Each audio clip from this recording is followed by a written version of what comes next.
Listen to me. Alcoholism and addiction is tragic, it's heartbreaking, and it is absolutely no laughing matter. If you were to look up anything about me and what I've done on the internet, you would see I totally understand that. You pawned my wedding ring. What's been your secret?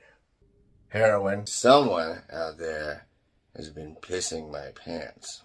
Okay, those were from some of the recent videos I made. But listen, in all honesty, I do understand how tragic and heartbreaking it is. Way more than the average person. I myself have suffered from it and still battle with it to this day. I've had family members and loved ones who have suffered greatly. I've known friends that have died, good friends. I've worked in the child welfare industry where you have parents that are losing their children, mothers losing their children because of their addiction. It really rarely gets darker than that.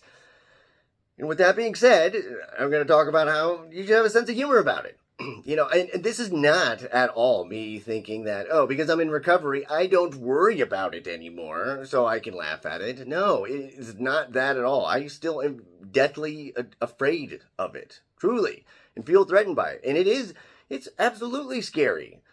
And in this sense, because it is so horrible, some people think, well, you can't laugh at it. And what I'm saying here about having a sense of humor, there's tact to it, okay? For like all of my stuff that I do when I make jokes about it, it's clearly intended that way, and to an audience that understands. Like, I joke around in recovery rooms and with people, but I'm not going to be, like, for instance, making jokes about drinking and driving to anyone or to the public, because I know, how people who have had someone who died from drinking and driving, how not funny that is, which, by the way, someone in my extended family died from that. So I'm not going to be cracking those jokes at Thanksgiving. And I'm not going to, go down to volunteer at the homeless shelter, and then when people are still deep in their addiction, making fun of meth heads or, people passing out from fentanyl, even though some of them do it to themselves. But again, it truly isn't the making fun of alcoholics and addicts. It's making light of the affliction. Because here's the thing, even for a long time, being in addiction, it is very not funny. Just in the sense that, one, it's ruining your life, and two, you are not really in a laughing mood, I would say. Even in your severe drunkenness, if you've been an alcoholic long enough, you don't laugh anymore. And for me, you don't laugh or cry anymore. You're just empty. But honestly, there is things where, regardless how dark it is, it can still be funny. I remember there was times that I misplaced the bottle in the morning. I was living with someone who did not want me to drink, and I would wake up feverishly, and it would be 4 a.m. So no stores are even open to buy alcohol, and I'd be looking for the bottle fiendishly, sneaking around in my own place, looking for this thing that I hid, and I would be, oh my God, I'm going through withdrawals. I'm extremely pissed off. But even sometimes in those moments, there was a little, maybe out of madness, a smile that rose to my face, just realizing, God, this is so stupid. This is insane. Sometimes the insanity and the madness is funny just because it's so absurd. And what makes even more of a contrast to it, especially if you get into recovery, is that you can be sober and feel way different, not that far removed from the madness, and look at it and see it for what it is and how crazy it is. And there's some sort of, it's compelling in that way, because you're like, that was not that long ago. Or in this way that you think about it, where this one little shot or this one smoke or snort or shoot or whatever will take me right back to the madness. Sometimes it's like when you're really scared or something and you almost laugh in that nervous way, like, ha ha ha ha, holy shit, this is scary. And a lot of times it is.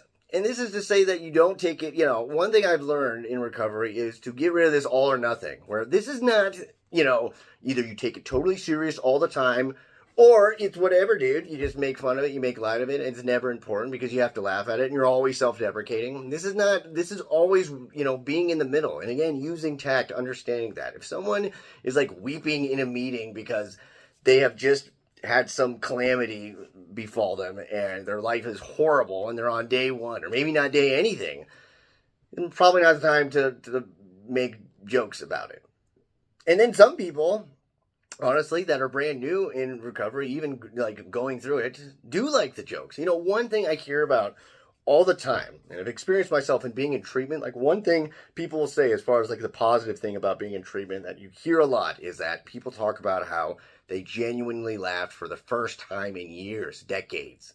Genuine laughter, because part of that is to have emotions, to be able to produce that sort of like elation at levity. And there is a thing with humor.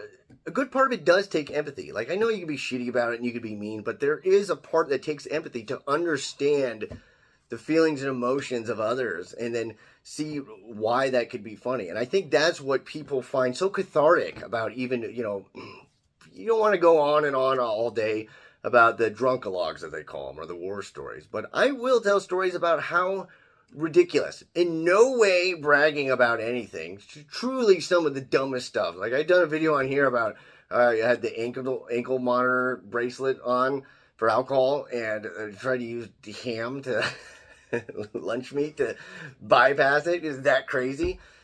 And that is just funny to me. Me standing in the grocery store with a bottle of vodka and a family-sized brick of lunch meat, just thinking about my life at 10 p.m. and then going up to the cashier and putting the bottle and the family-sized lunch meat. Somehow, the bottle would be bad enough. It's like, oh, he's an alcoholic. But then just the brick of lunch meat, they'd be like, dude, are you okay, man? You don't gotta live like this.